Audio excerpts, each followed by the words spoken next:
ឥណ្ឌានាំមកចិននៅក្នុងសមត្ថភាពប្រយុទ្ធតាមអាកាសទាំងមូលនេះបើយោងទៅតាមស្ថាប័នស្រាវជ្រាវដដែលជាការផ្លាស់ប្ដូរដ៏គួរឲ្យភ្ញាក់ផ្អើលនៅក្នុងតុល្យភាពយោធាសកលឥណ្ឌាបានវាយដាច់ចិនក្លាយជាប្រទេសមានកងកម្លាំងទ័ពអាកាសដ៏មានឥទ្ធិពលបំផុតទី3ក្នុងលោកនេះបើយោងទៅតាមបញ្ជីយន្តហោះយោធាទំនើបពិភពលោកប្រចាំឆ្នាំ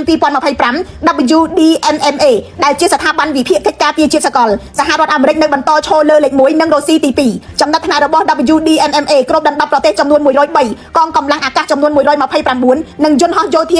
48,000 គ្រឿងឥណ្ឌានាំមកចិននៅក្នុងសមត្ថភាពប្រយុទ្ធតាមអាកាសទាំងមូលនេះបើយោងទៅតាមស្ថាប័នស្រាវជ្រាវដដែលសន្ទុះវាស់វែងមិនត្រឹមតែទៅលើទំហំកងទ័ពអាកាសប៉ុណ្ណោះទេប៉ុន្តែថែមទាំងរាប់បញ្ចូលផងដែរលើយុទ្ធសាស្ត្រវាយប្រហារកម្លាំងការពារភស្តុភារទំនើបកម្មនិងការបណ្ដុះបណ្ដាលឥណ្ឌាមានយន្តហោះយោធាចំនួន1716គ្រឿងក្នុងនោះមានយន្តហោះចម្បាំង542គ្រឿងឧទ្ធម្ភាគចក្រ498គ្រឿងនិងយន្តហោះសម្រាប់ហាត់ប្រយុទ្ធ374គ្រឿងដែលមានប្រភពពីសហរដ្ឋអាមេរិកនិងរុស្ស៊ីត្រង់នេះបញ្ជាក់ពីទំនាក់ទំនងយុទ្ធសាស្ត្រចម្រុះរបស់ឥណ្ឌាដែលចាប់ទាំងប្លុកសេរីនិងប្លុកកុម្មុយនីសដើម្បីពង្រឹងយោធារបស់ខ្លួនប្រសិទ្ធភាពប្រយុទ្ធរបស់ឥណ្ឌាត្រូវបានបង្ហាញនាពេលថ្មីៗនេះនៅក្នុងប្រតិបត្តិការស៊ីនដ័រនៅខែឧសភាឆ្នាំ2025ប្រឆាំងទៅនឹងហេដ្ឋារចនាសម្ព័ន្ធសកម្មប្រយុទ្ធនៅក្នុងប្រទេសប៉ាគីស្ថានផ្ទុយទៅវិញចំណាត់ថ្នាក់របស់ប្រទេសចិនត្រូវបានធ្លាក់ចុះដោយសារតែកង្វះខាតនៅក្នុងការបណ្ដុះបណ្ដាលអ្នកបើកយន្តហោះខ្វះការគ្រប់គ្រងតាមអាកាសនិងការត្រៀមខ្លួនសម្រាប់យន្តហោះទម្លាក់គ្រាប់បែកបើទោះបីជាចិនបានវិនិយោគយ៉ាងច្រើននៅក្នុងបច្ចេកវិទ្យានិងទំនើបកម្មយោធាក៏ដោយនេះបើយោងទៅតាមស្ថាប័នដដែលអ្នកវិភាគនិយាយថាទំនើបភាពវិនិយោគកម្មដ៏ឆាប់រហ័សរបស់ឥណ្ឌាគឺជាចំណុចរបត់យុទ្ធសាស្ត្រមួយនៅក្នុងតុល្យភាពអំណាចនៅទ្វីបអាស៊ី